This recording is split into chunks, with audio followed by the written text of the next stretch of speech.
type of natural disaster or man-made disaster is a psychological event to somebody. Another important impact is the emotional impact of a disaster. The best predictor of how people will deal with a crisis is what their functional level was before the crisis. This kind of work is hypnotic, that it is incredibly engaging. You need to take care of yourself. That's the number one rule. Take care of yourself and your buddy after a disaster.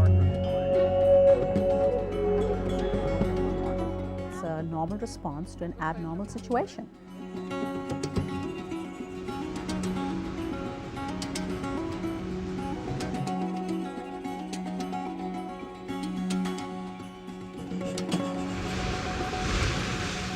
Disasters are dynamic events. They can occur seemingly out of nowhere, and they can challenge a community and community members. As CERT volunteers, you are being trained to support the first responders in your community and to be strong and vigilant members of a team. In all ways, you will be challenged, but if you are prepared, you will be more successful and helpful during the event and more able to rebound easier in your own life when the crisis is over. Nice and easy, don't hurt yourself. But just as there is a physical environment in a crisis, there is an emotional environment as well. And whether you are an experienced first responder or a citizen who is being trained for the first time, understanding some of the dynamics of disaster psychology will be very helpful to you. When bad things happen, which do happen, because that's just the way life is, whether it is, as I said earlier, a man-made disaster or it's a natural disaster like an earthquake or tornado or floods and what have you, we respond because that's the way we are wired as human beings. We respond, and we respond in a number of different ways. We respond emotionally, we respond physically, and we respond socially.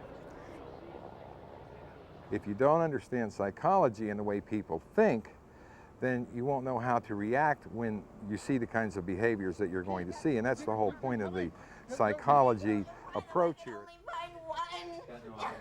And there may be a wide range of feelings and behavior that people will exhibit. Some people define it as a normal reaction to an abnormal situation. And a person may respond in a typical way for them, or they may respond in an atypical way for them, depending on the incident, depending on the scope of the incident, how close the incident feels to them.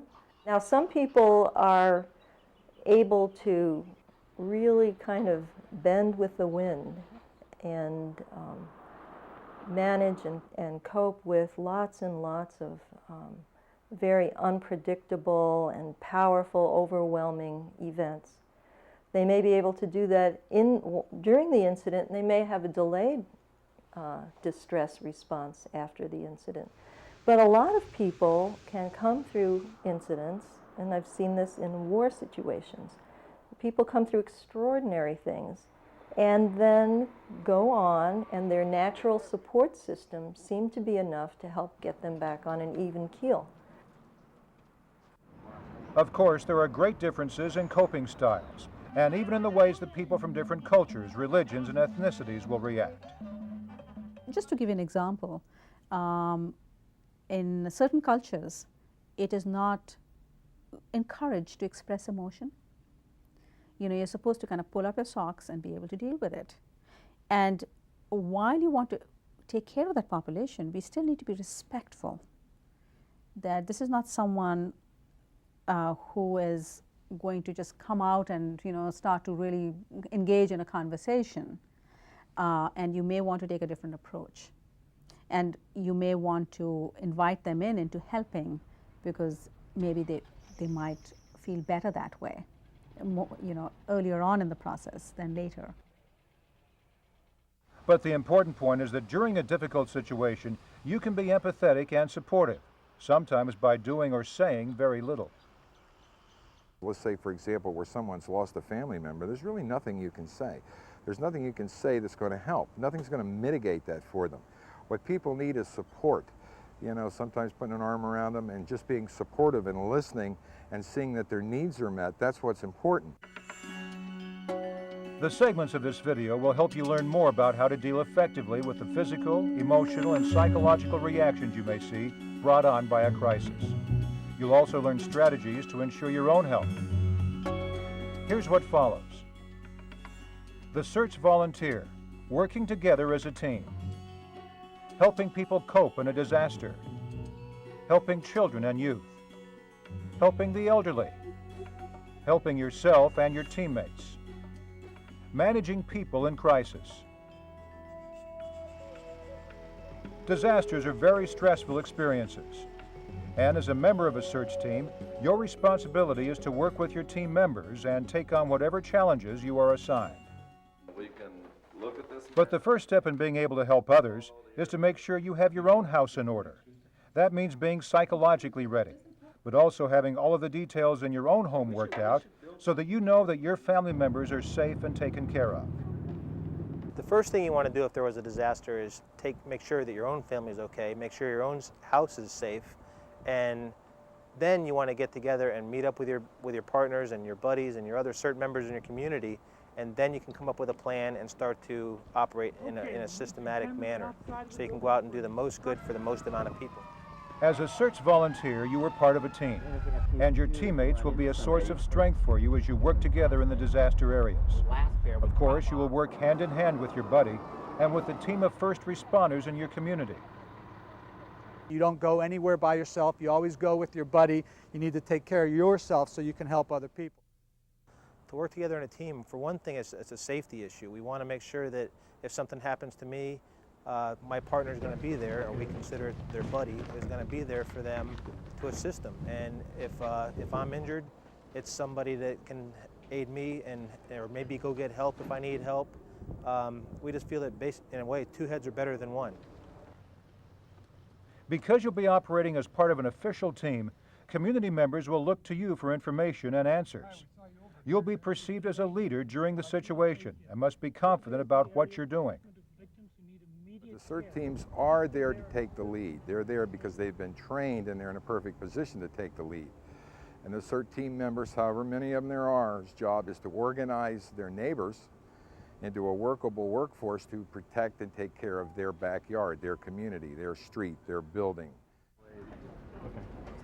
Another important strategy is to keep communicating with your team members. One thing is just to brief people as they come into an incident, to let people know if they're going to be really disturbing images, you know, what they're going to see, so that they're not going to go through an emotional shock just walking onto the scene. They'll be able to steel themselves a little bit emotionally and, you know, have a better chance of staying in that middle zone. Here's what you'll want to remember. Be prepared. Have your own emergency supplies organized. Establish emergency plans for your home and family. Work with your buddy. Work with the team. Work with the other teams of first responders. Be ready to be a leader. Keep communicating with your team members. Expect people to react. After a disaster occurs, people will experience a range of emotions, and they may exhibit a variety of emotional, psychological, and physical reactions depending on their loss. As a team member, you may have the responsibility of helping to manage and stabilize situations. For you to be effective, you need to recognize how to deal effectively with different populations in the community, such as children, the elderly, persons with disabilities, and adults. When you work with these groups, some of your reactions will be intuitive and natural. But because people are under acute stress, they may react or overreact more than they would normally. It became very clear that our being able to focus our energies in the right way to manage situations could result in a clear management of the situation, to stabilize it, to increase the calm, increase the peace amongst those people going through it right then. Sometimes in a crisis situation, people will overreact when they are part of a group, as emotions are contagious and seem to spread from one person to the next. As the CERT team member, your job is to keep the group calm. At times, this may mean separating someone from the group if they are extremely troubled. Stabilizing a group that's engaging in that kind of thing involves sometimes trying to separate out and contain the people that are agitating or creating that kind of a response in the larger group, and also providing whatever kind of information you can that will help to stop that process. Here are some general strategies for dealing with adults after a crisis has occurred. Listen to them, support them, reassure them, comfort them, distract them from the situation, encourage them to breathe, encourage them to walk around and walk with them, keep groups calm, give them accurate information about what's happening and will happen, try to find out answers to their questions, encourage them to follow instructions of first responders and law enforcement personnel, involve them in helping others, stay calm yourself. During and after a disaster, everyone is stressed and feels unsettled. But for children, being involved in a disaster can be frightening and confusing. Just like adults, children too are affected by disasters in a number of different ways. But we forget that children are not miniature adults, and so they are affected socially, they are affected emotionally, and it can also impact their cognitive abilities. Of course, children will react differently to a crisis depending on their age. And so when we work with kids who have faced a disaster or an act of terror, we really need to be mindful of what the age of the child is. And so our approach to how we work with them or how we talk to them about what might have happened really would be impacted by that. Younger children have fewer emotional defenses and less cognitive ability to deal with the crisis situation. Young children can confuse reality and fantasy, and they can be very fearful. Children are terrified by these things just like adults are, and they don't have the understanding that adults have in an event. Children don't understand, for example, that a hurricane has gone by and that another one's not right behind it. We make the assumption that they believe that, but they don't know that. They don't understand that concept. I think the other thing is young children really sometimes blame themselves. You know, they indulge in what we call magical thinking. And to answer these questions, sometimes they start to think that, you know, if I had just picked up my clothes this morning, maybe this wouldn't have happened.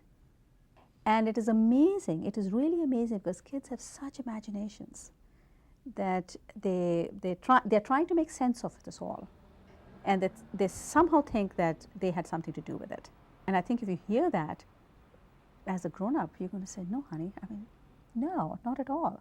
And you can just imagine how comforting that may be for the child to think it is not something they have done. But even though we may want to protect children, it is still a good practice to be as honest with them as we can. Very important to be upfront to children and older people and let them know what's going on. And experience has shown that if you are very direct with children and the elderly and tell them exactly what's going on and what's happened, they tend to react very well to that. It's intuitive that we want to take care of our little ones. And so sometimes we don't want them to see bad things, we don't want them to hear bad things, but they are. And so for us to say, don't worry about it, really is doing a disservice to the child, because you're shutting that door of dialogue. And then the child is left with these feelings that the grown-up has kind of given the message, don't talk about it. And so it's really important for us to acknowledge what has happened in a very simple, age-appropriate, developmentally in line with where the child is. Ask the child, what's your sense what happened? Because that will give you an indication. If the child says something, a lot of roofs got blown up, we don't have to give a more sophisticated explanation. So that gives you a kind of a bar of where the child is, and you kind of either raise it or lower it depending on what the response is. So volunteers should try to talk to children about their feelings, just as they would with adults. Take a little time to say, how are you feeling and how are you doing? You're opening a dialogue. Now, some people walk through that door and others don't, but at the same time, you know, we need to be available. We need to be somewhat reassuring. We can talk about, well, you can actually even make a statement, well, this must really upset you, or, you know, this is really a difficult situation you're in. You're just trying to open a dialogue with the child. You know, we are here to help, so be available, be reassuring, and then talk in a language that you think the child will understand. And you know, are there any questions you have? And depending on how much time the person has, you can actually take it a step further and say, you know, what can I do to make you feel better? Different children will respond to that differently. Some might want to talk, others might want to play a game with you, because the younger children, you know, after maybe a minute, they're done. You know, and so sometimes we don't appreciate that, and we kind of keep at it. But the children of, you know, they've gone to another issue, and so you need to be where the child is. And sometimes that's hard to assess, but I think if we pay attention to it in our own minds, we'll do a better job of it. Sometimes something as simple as a toy or teddy bear can be very helpful in comforting a child. If we do have to place family members in a shelter or be away from them, particularly with children, we like to make sure they have something familiar with them. A doll, a bear, a toy, something familiar that child can clutch to. It is very, very helpful for them. It's also important that if you say you're going to be back in a couple hours or you're going to call in a couple hours, you do that, because they're watching the clock even if you're not. Older children and teenagers may feel better if they are given tasks to perform. Everyone can help in some way, shape, or form, and I think that's really important. In fact, I would encourage those, because then they feel that they are just not witnessing this helplessly, and that they must be important enough that someone actually values what they have to offer. So when you work with children and youth, respond appropriately to them based on their age. Make sure that younger children are never left alone. Shield them from the scene of the disaster. If you need to, put them behind a car or bus and away from any dramatic scene. Keep them warm. Give them water and food. And of course, unite them with family members as soon as you can. And remember, sometimes with children, you may have to explain the situation again and again and reassure them that everything will be all right. You know what the psychological responses are, know what the differences are depending on the age of the child. Know that everyone is affected. Know that most people are resilient and will get back and will bounce back on their feet. It's a normal response to an abnormal situation. Key points to remember helping children.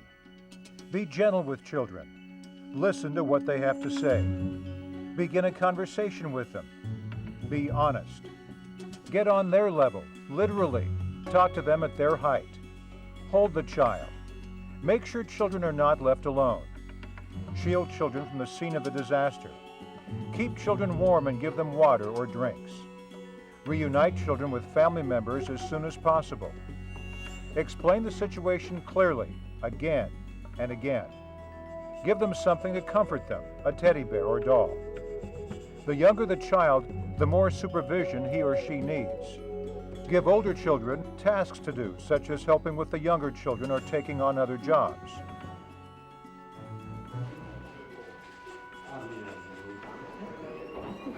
Today, more and more Americans are living longer and living independently in their communities. And within the elderly population, there is great diversity. If someone is cognitively intact, not demented, high functioning, they're going to react the same way that a younger person may react. Those people are attentive to the news, they've paid attention, they've thought about what they're going to do. They will have disaster emergency kits and phone numbers and things like that prepared just as a younger person would. And some people and some studies show that the elderly are in fact more resilient in the time of a disaster because they have experienced problems in the past. But although elderly people may be resilient, they may still need some special assistance during an emergency. Oftentimes, you may need to help them with their physical needs. Sometimes people get along fine on their own, but they move more slowly, and they may have difficulty with going quickly. Also, they may be hearing impaired and may have trouble hearing what people are saying to them. So it may be necessary for emergency workers to speak loudly, for example, more loudly than usual. Or visual impairment may also be a problem. People may have a reduced visual capacity, and that may also really impair their ability to respond to instructions. Some elderly people may also experience cognitive problems. Over the age of 80, it's estimated that 40% of the elderly may have some form of dementia. This dementia may leave the elderly person confused and unclear, particularly during a stressful situation. On the other hand, someone with cognitive impairment, somebody who is mildly or moderately demented, still living on their own in the community, but maybe dependent on neighbors or family members or spouses or children to help them with basic organization, they may have very difficult time understanding that something is going wrong. One of the characteristics of dementia is a difficulty in absorbing new information. And also another characteristic of people with to moderate dementia is a real dependence on routines. And disruption of the routine may be very hard for them to understand. So, volunteers should assess the level of functioning of the elderly person and then respond accordingly. For instance, you may need to repeat an instruction to an elderly person several times, or you may need to give them more time to process their thoughts, or help them move around. Elderly people who live in a nursing home will also need a great deal of assistance. Nursing homes have their own disaster plans, but we're dealing with a population like a hospital population where people are often bedridden or are quite frail and are unable to ambulate really without assistance. They may have hearing and vision problems, they may be wheelchair bound, but that's a much more difficult proposition to evacuate a nursing home facility. Of course, elderly people can also be very helpful during an emergency, and they like to be useful. They're a great resource for us. We don't use them very often, and they want to help, they want to participate, and they should be allowed to the extent that they can. They feel useful. We all want to feel useful, and too often older people are a great resource that's just not used. CERT's workers can benefit from having a checklist when working with the elderly. I think it would be a great idea for the volunteers to have a short checklist to go through when they're evacuating an older person. Do you have a hearing aid? Do you have eyeglasses? Do you use a cane or a walker sometimes? Do you have dentures?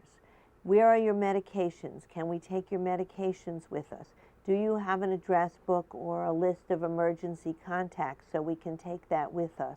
Those things would be most useful, and that's a short list, could be gone through very quickly, and that would help both the older person being evacuated and the volunteer make sure that they've covered everything they need to.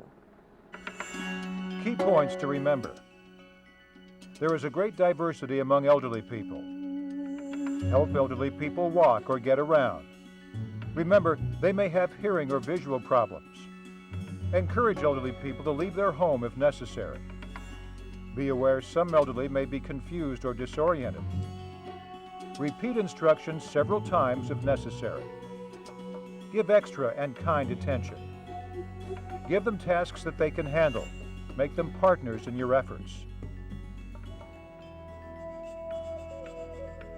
It's clear that when people are victims of a disaster, they will react. And even though you are part of the helping team, you can still be strongly affected by the experience. Volunteers themselves are having the same responses.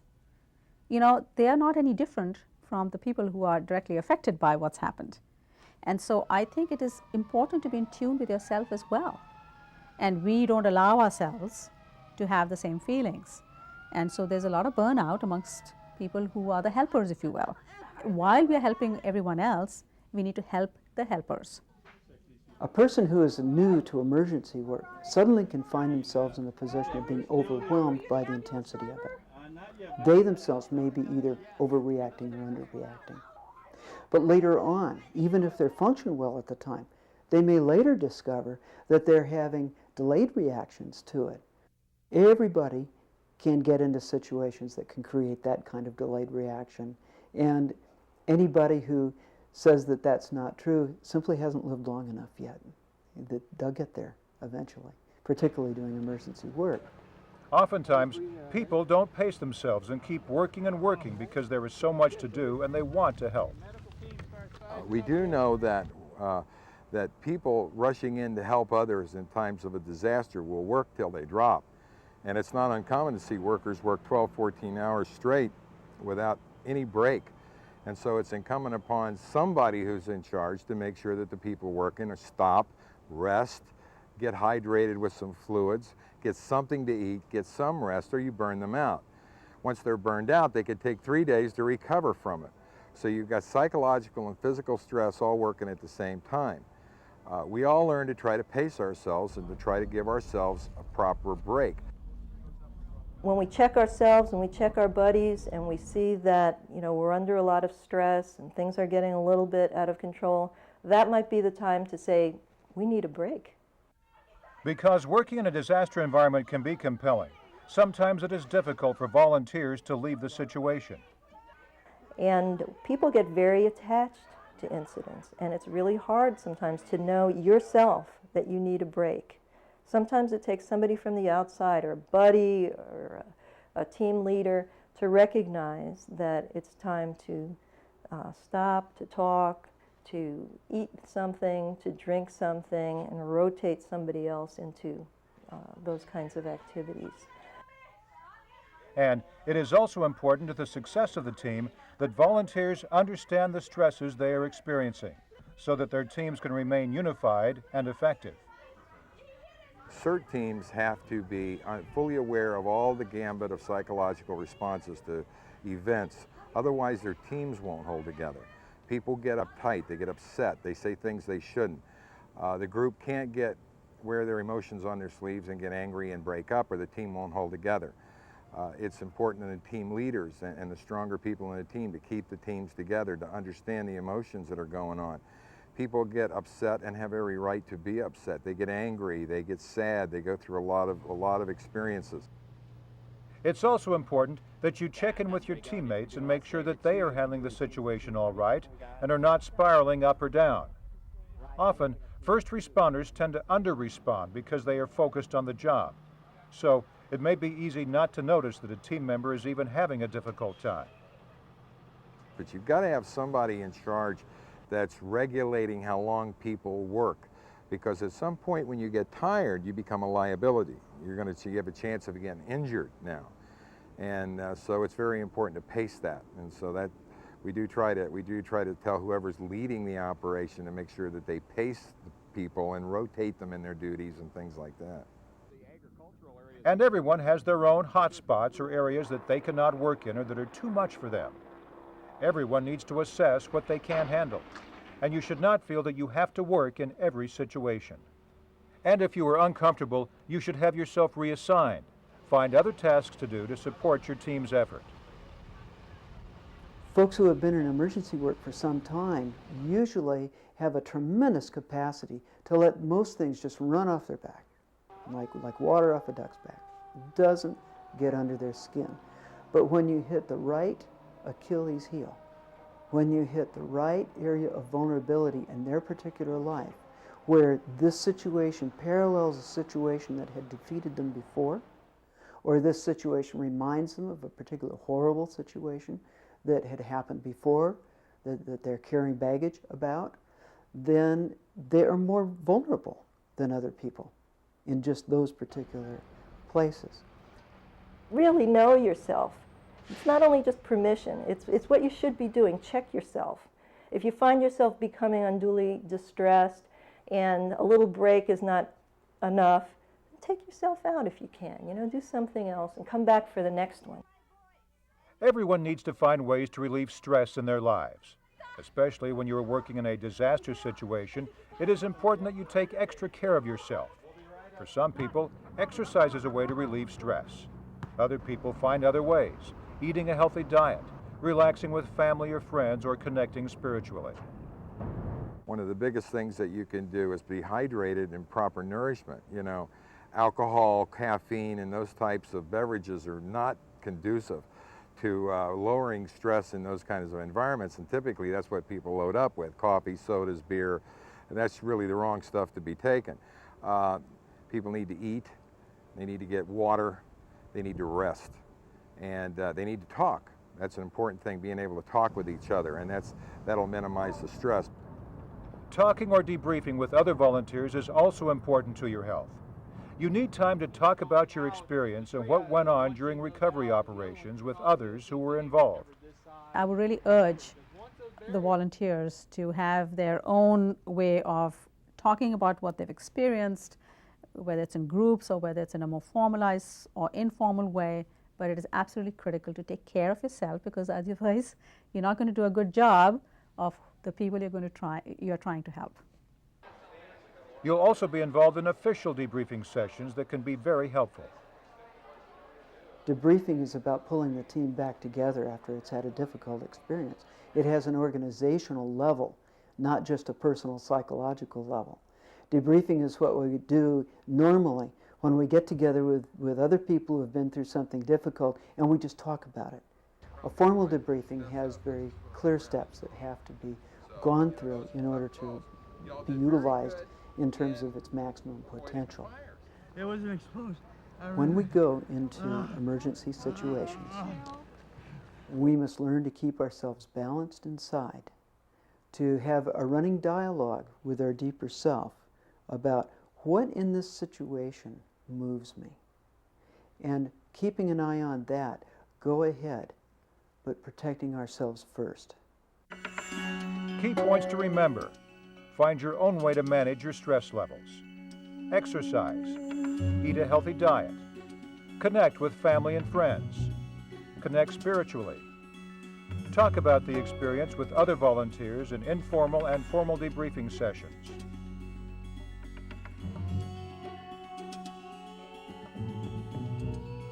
Experts now recognize that some people will need assistance during a crisis. Their normal response to this abnormal situation may be exaggerated. Now, there are times when that response can go a little awry, and people can become a little bit too over-aroused or too under-aroused. But when we're in the middle, we're able to carry out a lot of extraordinary actions. In other segments of this video, you were introduced to some basic strategies for helping people cope after the disaster. Now you'll learn some strategies to help people who are exhibiting acute stress reactions during a crisis. We're stabilizing the individual to cope with the situation here and now. And so we're doing things like taking a stronger personal role as a leader, being very clear in what we're saying, sizing up whether the person is able to make decisions themselves or not, guiding them and in terms of utilizing their personal inner resources better, and gradually take them from the extremes of behavior, which are largely dysfunctional, back to their own personal center so that they are functional. Experts have identified 3 kinds of acute stress reactions: overarousal, underarousal, and shutdown. A person who is overaroused is probably easy to identify. He or she may be panicked, hysterical, or rageful. They may be sweating or breathing rapidly. They may be agitated. Their thinking is catastrophic. On the opposite end of the spectrum is the person who is underaroused. The person who is underaroused may be acting or moving slowly or may be even immobile. They may appear pale. Their affect may be numb or dismissive. They may be disassociated from the present or appear to have shut down. The most dramatic stress reaction will be seen in someone who is shut down. Their stare may be vacant. They may show little responsiveness or emotion. They may have a lack of muscle tone and are immobile and slow. People suffering from these stress reactions can be helped. Watch these scenarios now that demonstrate some helping techniques and then practice them later. Hey, how you doing? Look, I can't talk. My house is burning down. I can't talk right now, okay? Right, what's your name? Owen, look. Owen, I'm here with CERT. I'm with the fire department. Do you know if my brother's okay? That's what we're finding out now. See the fire? I'm not See sure if those it's okay. firefighters right there? Yeah. Okay, they're going in. They're going in. They're going to go They don't get 'em. know? They're going to go. Did he get out? They're going to go through. They'll go in to get him. No, this is tough. Just Yeah. so we can focus a little better, would you do me a favor and just breathe with me a couple of minutes? But I don't have to. My house is burning down. I don't know if my brother's going to be alive. They're in there. They're in there. Okay? They're taking care of it. Do me a favor. Just breathe with me real slow, okay? All right. Just breathe in. Nice deep breath. Right. Push your belly out. 1, 2, 3, 4. Hold it. 2, 3, 4. Let it out. Let your belly relax. 3, 4. And hold it. 2, 3, 4. Let's do it one more time, okay? Big breath. In. 2, 3, 4. Hold it. 2, 3, 4. Let it out. Nice and relaxed. 3, 4. And hold it. 2, 3, 4. Okay, we're going to walk over there, okay? All right. Keep breathing while you walk over there. All right. All right? We're going to see what they're doing and find out what's going on. Okay. All right? All right. Hi, I'm Ken. I'm with the CERT team, with the fire department. How are you doing? What's your name? Trevor. Where do you live, Trevor?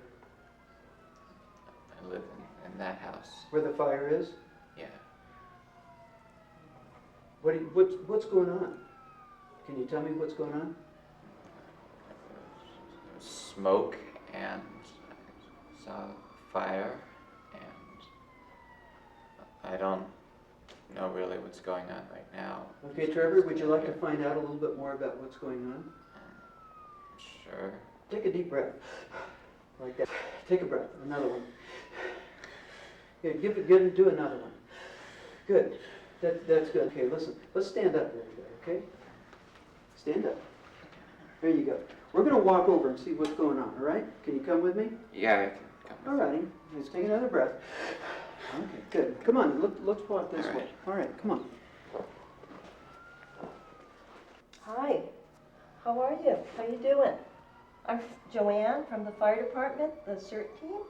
What's your name? Okay. Do you think that you're hurt? Do you think you can get up and walk out with me? I want you to take a few quick breaths, okay? Just to so that you can tell me what's going on, okay? Ready? Breathe a few breaths with me, okay? I'm going to take a few kind of quick breaths to sort of get you going, all right? Ready? Breathe in, out, in, out, in, out, in, out. Good. Can you shake your hands out? Can you shake your feet for me? Can you stand up at all? Okay. Tell me where you're hurt now. Okay, you know what? We've got a team of people that are coming through, and they'll help to take you out, okay? We'll help to carry you out so you can get some help, all right? I want you to keep on breathing, okay? I'm going to move on so that I can see if there are other people in the other room, all right? But you remember that there's a group of people coming behind me, and I'm going to make a mark here on a tag that lets them know that you should go out as one of the first people, okay? All right, keep on breathing now. They're coming right behind me, all right?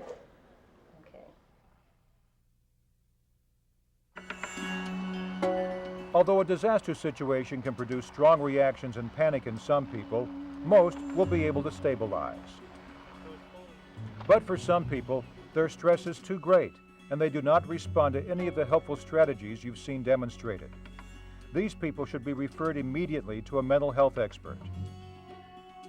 Refer people to a mental health expert immediately who are having a serious cognitive disorientation, appear stunned, have hallucinations, have bizarre beliefs, are hysterical or showing uncontrolled emotionality, seem disconnected or unfocused, are agitated, are having a profound withdrawal, are showing ritualistic behavior, are unable to protect or care for themselves.